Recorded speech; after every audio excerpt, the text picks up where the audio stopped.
അതൊരു രചനയിൽ പെടുന്നതാണ്. അതിൻ്റെ പാഠഭാഗത്തിൻ്റെ പേരാണ് വിപുലനം. ചുരുങ്ങിയ വാക്കുകളിൽ അവതരിപ്പിക്കപ്പെട്ടിട്ടുള്ള ആശയം അതിനെ വലുതാക്കുക, വിപുലനം ചെയ്യുക. ഇവിടെ ആശയങ്ങളെയാണ് വികസിപ്പിക്കേണ്ടത്. ഇത് പരിശീലിക്കുകയാണ് ഈ ഒരു അധ്യായത്തിലൂടെ. ഈ അധ്യായത്തിലെ അപഗ്രഥന ചോദ്യങ്ങളുണ്ട്, അവതാരണ ചോദ്യങ്ങളുണ്ട്.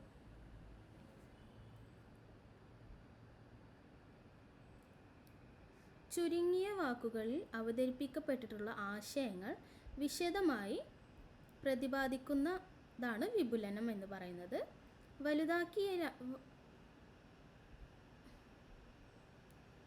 വലുതാക്കിലിനെയാണ് വിപുലനം എന്ന് പറയുന്നത്. വിപുലനം എന്ന് പറയുന്നത്. ആശയങ്ങളാണ് ഇവിടെ വികസിപ്പിക്കേണ്ടത്. ഇത് പരിശീലിക്കുന്നതിന് ഈ പാഠം പ്രയോജനപ്പെടുത്താം എന്നതാണ് ഈ വിപുലനം എന്ന പാഠഭാഗത്ത് പറയുന്നത്.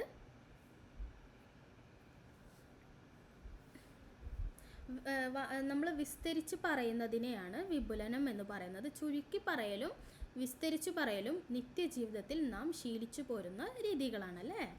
ഒരു സിനിമയോ നാടകമോ കണ്ടാൽ അതിൻ്റെ കഥ നാം കൂട്ടുകാർക്ക് ചുരുക്കി പറഞ്ഞു കൊടുക്കാറില്ലേ? അപ്പോൾ നമ്മൾ വല്ല സിനിമ വല്ല കഥ എന്തെങ്കിലും ഒരു സ്റ്റോറി വായിക്കുക അങ്ങനെ എന്തെങ്കിലുമൊക്കെ ചെയ്തിട്ടുണ്ടെങ്കിൽ നമ്മൾ അത് എന്താണ് ചെയ്യുക? അത് ഫുള്ള് ചുരുക്കിയിട്ട് അതിൻ്റെ ആ കഥാപാത്രം കഥ എന്താണെന്നുള്ളത് ഫുള്ള് ചുരുക്കിയിട്ടാണ് നമ്മൾ പറഞ്ഞു കൊടുക്കുക അല്ലേ? അതുതന്നെയാണ് നമ്മൾ വിപുലനം എന്ന ഈ പാഠഭാഗത്തിൽ പറയുന്നത്. ഇനി നമുക്കതിൻ്റെ ഈ പാഠഭാഗത്ത് വരുന്ന അപഗ്രഥന ചോദ്യങ്ങളും അവതാരണ ചോദ്യങ്ങളും നമുക്കൊന്ന് നോക്കാം.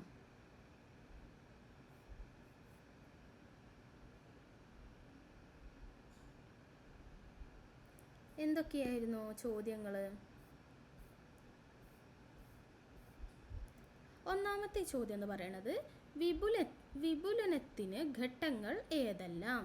വിപുലനത്തിലെ ഘട്ടങ്ങൾ ഏതെല്ലാമാണ്? വിപുലനത്തിന് 2 ഘട്ടങ്ങളുണ്ട്. ആദ്യ ഘട്ടം തന്നിട്ടുള്ള വരികളുടെ വാച്യാർത്ഥം കണ്ടെത്തുകയാണ്. രണ്ടാം ഘട്ടത്തിൽ ആശയം ഉദാഹരണ സഹിതം വെളിപ്പെടുത്തണം. ഇതാണ് വിപുലനത്തിലെ ഘട്ടങ്ങൾ. ഇങ്ങനെ 2 ഘട്ടങ്ങളായിട്ടാണ് തരംതിരിച്ചിട്ടുള്ളത്. രണ്ടാമത്തെ ചോദ്യം എന്ന് പറയുന്നത് മിന്നുന്നതെല്ലാം പൊന്നല്ല എന്ന പഴഞ്ചൊല്ല് വിപുലീകരിക്കുക. തിളക്കമുള്ളതെല്ലാം സ്വർണമല്ല, പുറം മൂടി കണ്ട് ഉള്ളിലെ ഗുണങ്ങൾ മനസ്സിലാക്കാൻ കഴിയില്ല അല്ലേ? നല്ലതും ചീത്തയും തിരിച്ചറിയാൻ വിവേചന ബുദ്ധി ആവശ്യമാണ്. നിലവാരം കുറഞ്ഞ ഉൽപ്പന്നങ്ങൾ ആകർഷകമായ പുറമോടികളോടെ നമ്മുടെ മുമ്പിൽ എത്താറുണ്ട്. ഗുണനിലവാരം മനസ്സിലാക്കാതെ പോയാൽ നാം വഞ്ചിതരാകും. മനസ്സിലായല്ലോ? അപ്പോൾ കാണുന്നതെല്ലാം നമുക്ക് തിളക്കമുള്ളതാവണമെന്നില്ല അല്ലേ? പുറമോടി കണ്ട് ഉള്ളിലെ ഗുണങ്ങൾ മനസ്സിലാക്കാനും നമുക്ക് കഴിയില്ല അല്ലേ? അപ്പോൾ അതാണ് മിന്നുന്നതെല്ലാം പൊന്നല്ല എന്നതിൻ്റെ പഴഞ്ചൊല്ല് എന്നതിൻ്റെ അർത്ഥം. മനസ്സിലായല്ലോ? ഇനി അടുത്തത്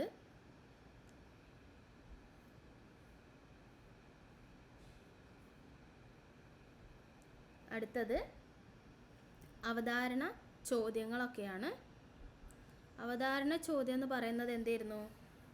സൂക്തങ്ങൾ എന്നാൽ എന്ത്? പഴഞ്ചൊല്ലുകൾക്കും സൂക്തങ്ങൾക്കും തമ്മിലുള്ള സാദൃശ്യമെന്ത്? വിപുലനത്തിൻ്റെ ആദ്യഘട്ടം എന്തായിരുന്നു? വളരെയേറെ ആശയങ്ങൾ ഉൾക്കൊള്ളിച്ചിട്ടുള്ള ചെറുകാവ്യങ്ങൾക്ക് സൂക്തങ്ങൾ എന്ന് പറയുന്നു. അതാണ് ഒന്നാമത്തെ ചോദ്യത്തിൻ്റെ ഉത്തരം. രണ്ടാമത്തെ ചോദ്യത്തിൻ്റെ ഉത്തരം പഴഞ്ചൊല്ലുകളിലും സൂക്തങ്ങളുടെ ഒട്ടേറെ ആശയങ്ങൾ ഉൾക്കൊള്ളുന്നവയാണ്. മനസ്സിലായല്ലോ? മൂന്നാമത്തേന്ന് വെച്ചിട്ടുണ്ടെങ്കിൽ തന്നിട്ടുള്ള സൂക്തത്തിൻ്റെ വാച്യാർത്ഥം കണ്ടെത്തുക. അതൊക്കെയാണ് അതിൻ്റെ ചോദ്യത്തിൻ്റെ ഉത്തരം എന്ന് പറയുന്നത്. മനസ്സിലായല്ലോ?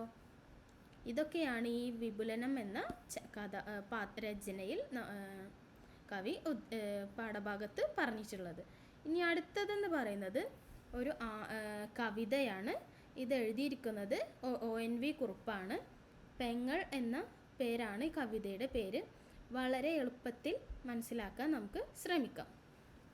എഴുതിയിട്ടുള്ളത് ആരായിരുന്നു? ONV കുറുപ്പ്. ONV കുറുപ്പ് കൊല്ലം ജില്ലയിലെ ചവറയിൽ 1931 അദ്ദേഹം ജനിച്ചു. 1991 പ്രസിദ്ധീകരിച്ച അപരാഹനത്തിൽ നിന്ന് എടുത്തതാണ് പെങ്ങൾ എന്ന കവിത. മനസ്സിലായല്ലോ? എന്തിൽ നിന്ന് എടുത്തതാണ്? അപരാഹനത്തിൽ നിന്ന് എടുത്തതാണ് പെങ്ങൾ എന്ന കവിത. അഗ്നിശലഭങ്ങൾ, അക്ഷരം, ഉപ്പ്, കറുത്ത പക്ഷിയുടെ പാട്ട്, ഭൂമിക്കൊരു ചരമഗീതം, ശാർങ്ങക പക്ഷികൾ, മൃഗയ തുടങ്ങിയ കവിതാ സമാഹാരത്തിനെല്ലാം പുരസ്കാരങ്ങൾ ലഭിച്ചിട്ടുണ്ട്. 20-ലേറെ കവിതാ സമാഹാരങ്ങൾ പ്രസിദ്ധീകരിച്ചിട്ടുണ്ട്. ചലച്ചിത്രഗാന രചയിതയ്ക്ക് 12 തവണ സംസ്ഥാനത്തിൽ നിന്നും 1 തവണ ദേശീയ തലത്തിൽ അവാർഡും ലഭിച്ചിട്ടുണ്ട്. ദേശീയ തലത്തിൽ 1989 ലഭിച്ചിട്ടുള്ളത്. ഉജ്ജയിനി, സ്വയംവരം എന്നീ ഖണ്ഡകാവ്യങ്ങളും അദ്ദേഹത്തിൻ്റെതായിട്ടുണ്ട്. മനസ്സിലായല്ലോ? അപ്പോൾ ഇതൊക്കെയാണ് നമ്മുടെ ONV കുറുപ്പിനെ കുറിച്ച് ഒരു കവി പരിചയം. നമ്മൾ ONV കുറുപ്പിനെ കുറിച്ചാണ് ഇപ്പോൾ പറഞ്ഞത്. മനസ്സിലായല്ലോ?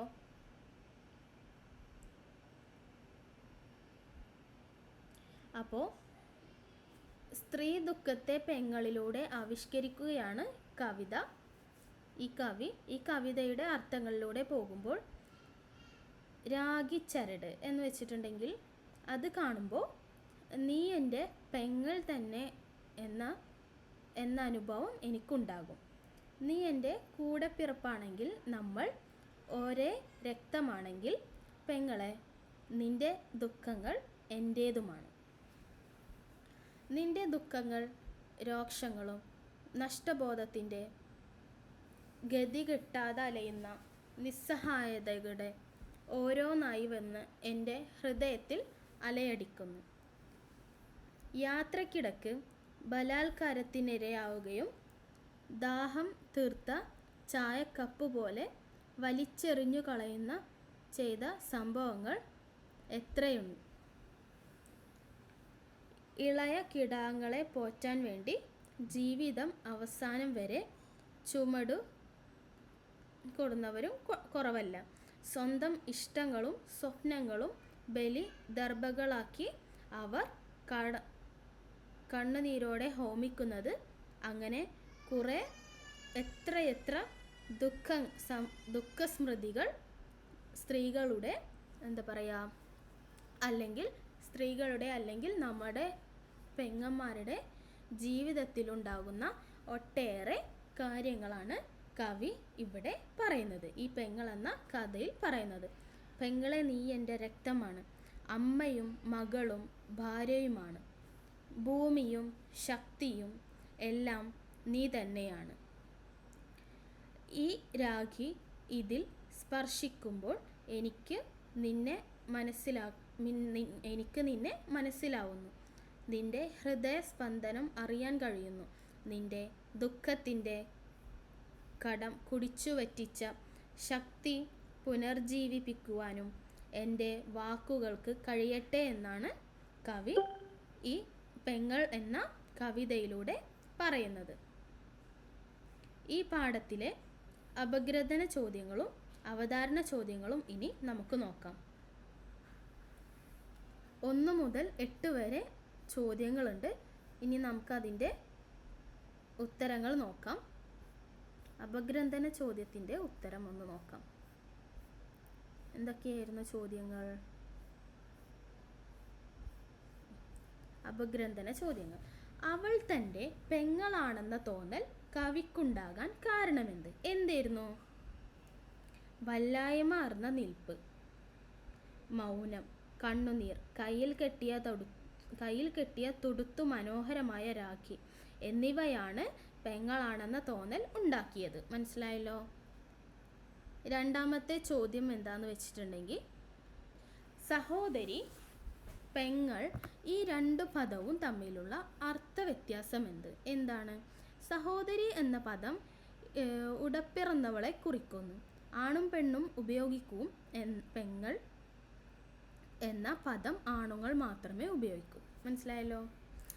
മൂന്നാമത്തെ ചോദ്യം എന്ന് പറയുന്നത്, ഏതു വെളിച്ചത്തിൻ്റെ തുള്ളിയാണ് അവൾ തൻ്റെ പെങ്ങളാണെന്നും ഒരേ രക്തമാണെന്നും ഉള്ള ബോധം കവിയുടെ മനസ്സിലേക്ക് എത്തിച്ചത്. എന്താണ് ഉത്തരം? അവളുടെ ദുഃഖങ്ങളും മനോപമാനങ്ങളും തൻ്റേതാണെന്ന് നേര്. അതാണ് അതിൻ്റെ ഉത്തരം. നാലാമത്തെ ചോദ്യം എന്ന് പറയുന്നത്, കവിയുടെ മനസ്സിനെ സ്ഫടികപാത്രം പോലെ തകർത്തു കളഞ്ഞത് ഏത് കാഴ്ചയാണ്? ഏത് കാഴ്ചയായിരുന്നു?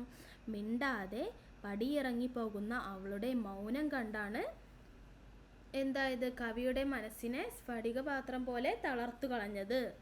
അടുത്ത ചോദ്യം, അവളുടെ മൗനത്തിൽ സ്ത്രീഹജ്ജമായ ഏതു പ്രത്യേകതയാണ് പ്രകടമായത്? ഏത് പ്രത്യേകതയാണ്?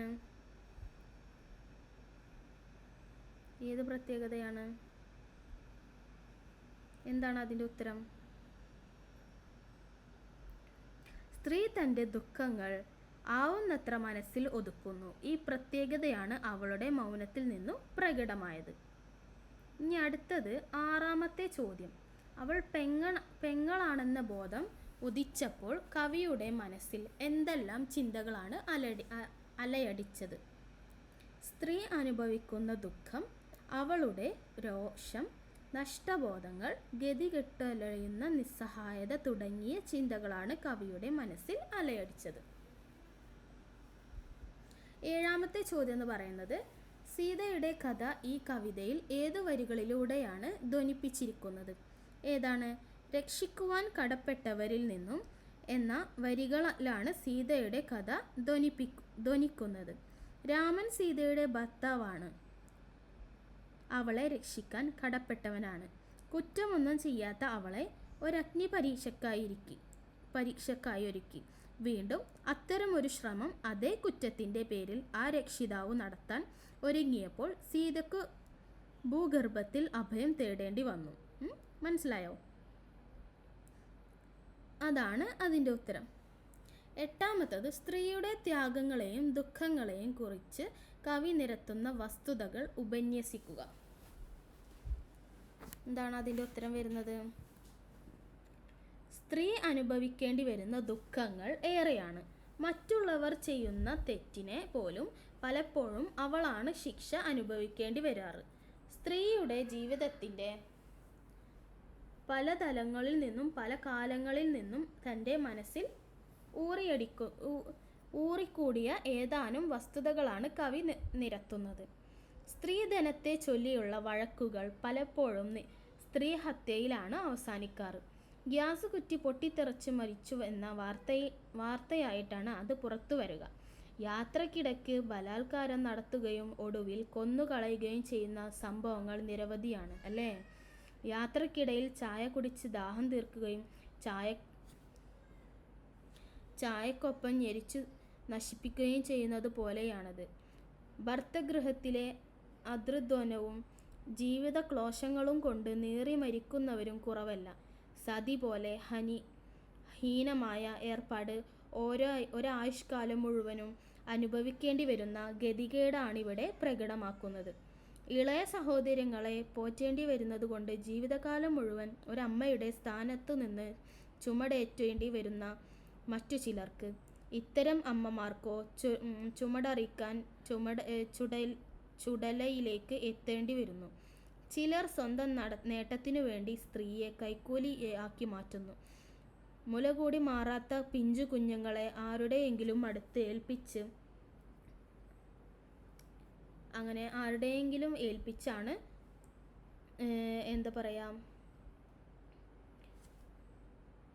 ആരുടെയെങ്കിലും അടുത്ത് ഏൽപ്പിച്ചിട്ടൊക്കെയാണ് ഇത് പോകുന്നത്. അതൊക്കെയാണ് ഇതിൻ്റെ അർത്ഥം. മനസ്സിലായല്ലോ? അപ്പോൾ ഈ കവിതയിൽ ONV കുറുപ്പ് എന്തൊക്കെയാണ് പറയുന്നത്? പെങ്ങൾ എന്ന ഇതിനെക്കുറിച്ചാണ് കൂടുതലും പറയുന്നത്. മനസ്സിലായല്ലോ? അപ്പോൾ ഇതൊക്കെയാണ് ഈ കവിതയിൽ പറയുന്നത്. മനസ്സിലായെന്ന് വിചാരിക്കുന്നു.